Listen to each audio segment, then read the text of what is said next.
Chapter 13. A Helper and Mentor for Your Child. In asking Anastasia how a plot of ground with seed plantings, even plantings carried out in the special manner she described, and maintaining close contact with man, could facilitate the raising of children, I expected to hear an answer something like, "Children need to be imbued with a love of nature." However, I was wrong.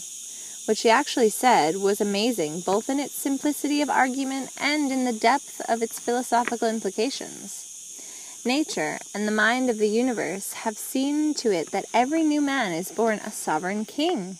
He is like an angel, pure and undefiled.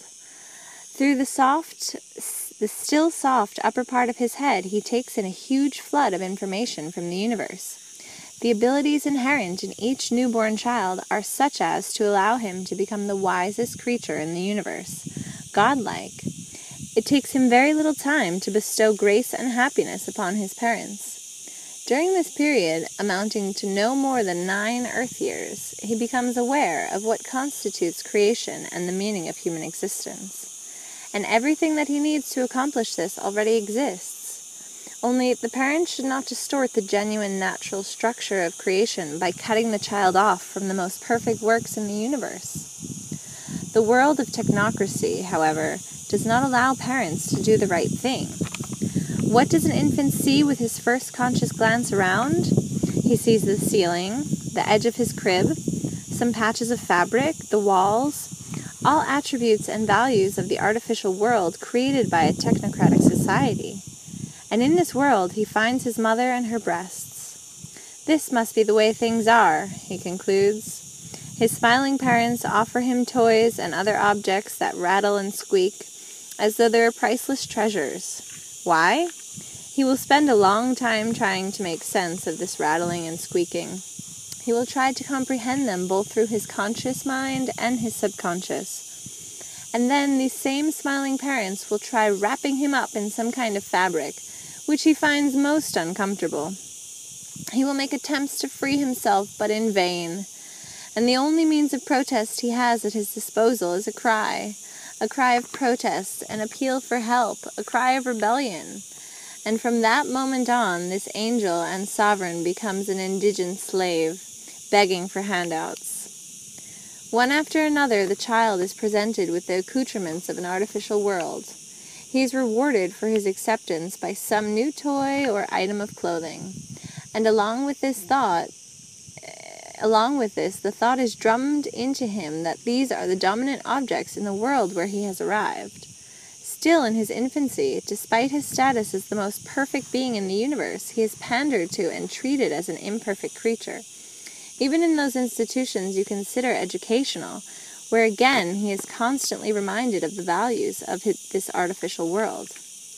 Not until the age of 9 does he hear a passing mention of the existence of the world of nature, and then only as an adjunct to that other, more important world of manufactured objects. And most people are never afforded the opportunity to become aware of the truth, even to the end of their days. And so it seems as though the simple question, "What is the meaning of life?" goes unanswered. The meaning of life, that is to be found in truth, joy, and love. A 9-year-old child brought up in the natural world has a far more accurate perception of creation than all the scientific institutions of your world, or indeed many of your prominent scholars. Stop, Anastasia!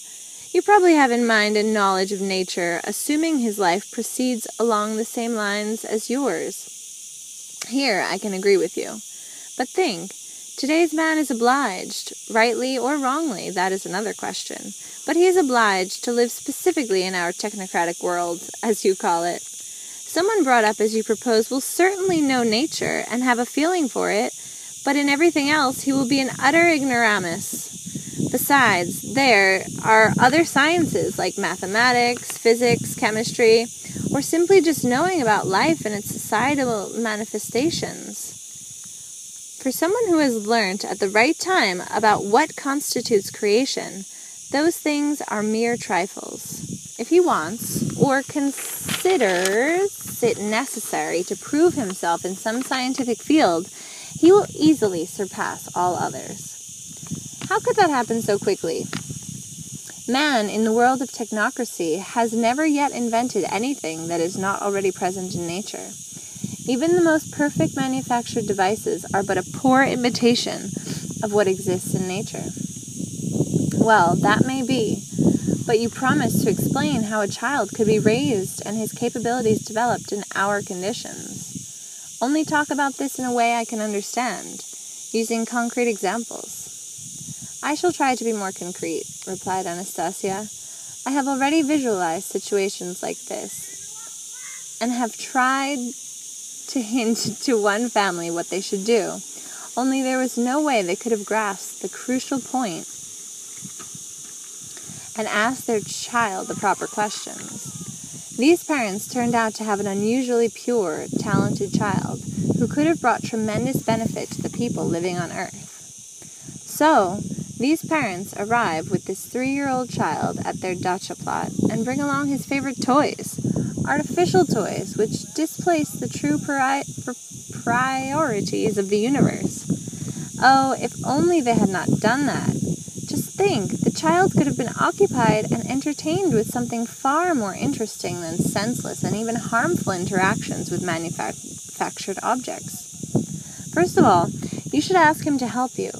Only ask him in all seriousness, without any pandering, especially since he will actually be able to offer you assistance. If you do any planting, for example, ask him to hold the seeds in preparation for sowing, or rake out the seed beds, or have him put a seed into the hole that you have prepared, and in this process talk to him about what you are doing. Something like this. We will be putting the little seed into the ground and covering it with earth.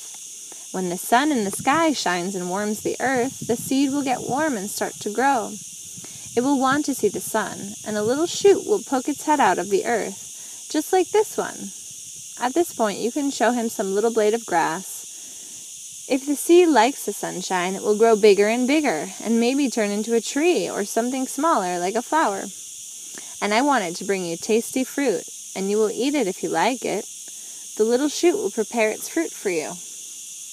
Whenever you arrive with your child at the dacha plot, or when he awakes first thing in the morning, have him look and see whether any new shoots have come up. If you should notice one, show your delight. Even when you are putting young plants rather than seeds into the ground, it is important to explain to your child what you are doing.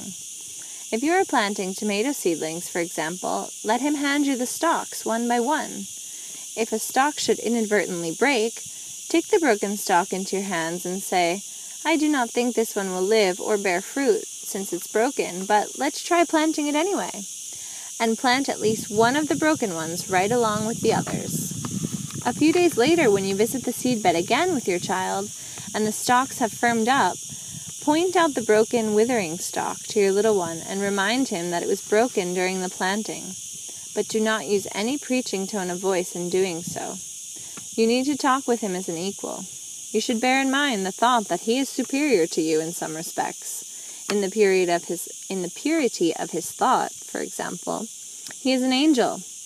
If you succeed in understanding that, you can then proceed intuitively, and your child will indeed become a person who will happify your days. Whenever you sleep under the stars, take your child with you. Lay him down beside you, let him look at the stars, but under no circumstances tell him the names of the planets or how you perceive their origin and function. Since this is something you do not really know yourself, and the theories stored in your brain will only lead the child astray from the truth. His subconscious knows the truth, and it will penetrate his consciousness all by itself. All you need to do is tell him that you like looking at the shining stars, and ask your child which star he likes best of all. In general, it is very important to know how to ask your child questions. The next year you can offer your child his own seedbed. Fix it up and give him the freedom to do whatever he likes with it. Do not ever compel him by force to do anything with it, and do not correct what he has done. You can simply ask him what he likes. You can offer help, but only after asking his permission to work along with him. When you are planting cereal grains, have him throw some grains on the seedbed for you. Okay, I remarked to Anastasia, still not fully convinced. Maybe a child like this will show interest in the plant world, and maybe he'll become a good agronomist. But where is he going to get knowledge from other areas? What do you mean, where from? It's not just a matter of having knowledge and feeling about what grows and how.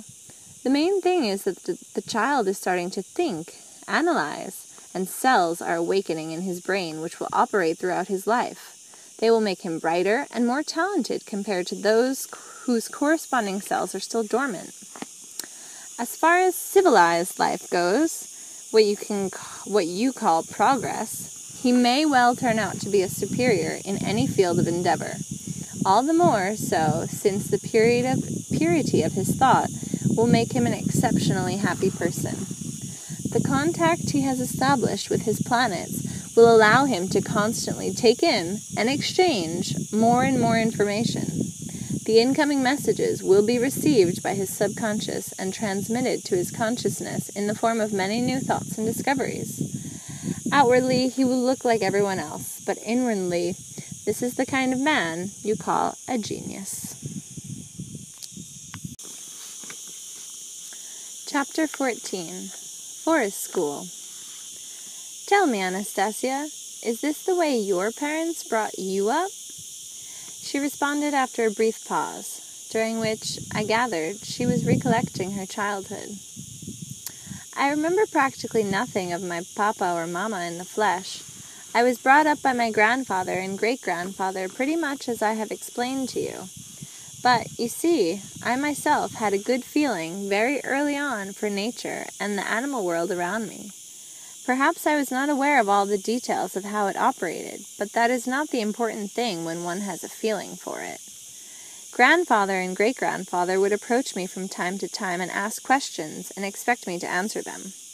In our culture, older generations treat an infant or a young child virtually as a deity and use the child's responses as a check on their own purity.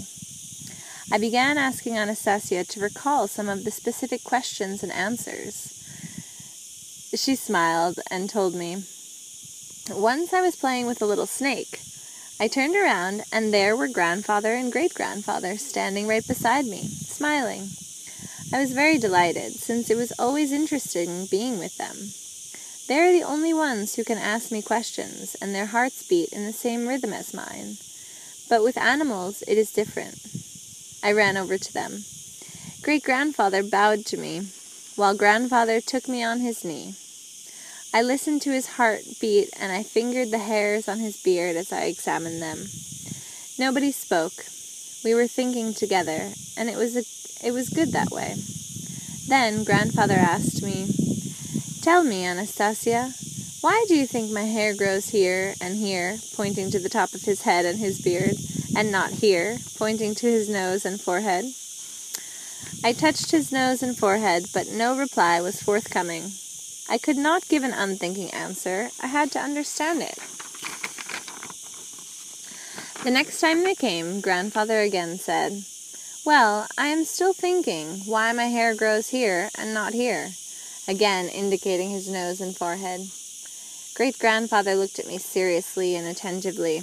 Then I thought, perhaps it is really a serious question with him, and I asked, "Grandfather, what is it? Do you really want your hair to grow everywhere, even on your nose and forehead?" Great-grandfather began pondering the question, while grandfather replied, "No, not really." "Then that is why your hair does not grow there, because you do not want it to." He reflected on that, stroking his beard, and mused, as though he were putting the question to himself. "And if it grows here, that means it is because I want it to." I confirmed his thought. "Of course, grandfather, not only you, but I, and the one who thought you up." At this point, great-grandfather asked me rather excitedly, "And who was it that thought him up?" "The one who thought everything up," I replied. "But where is he? Show me," great-grandfather asked, bowing to me. I could not give him an answer right away, but the question stayed with me, and I started thinking about it often. "And did you eventually give him an answer?" I asked Anastasia. I gave him an answer about a year later, and then he started asking me more questions. But up until the time I gave him the answer, Neither grandfather nor great-grandfather had asked me any new questions, and I began to get very concerned.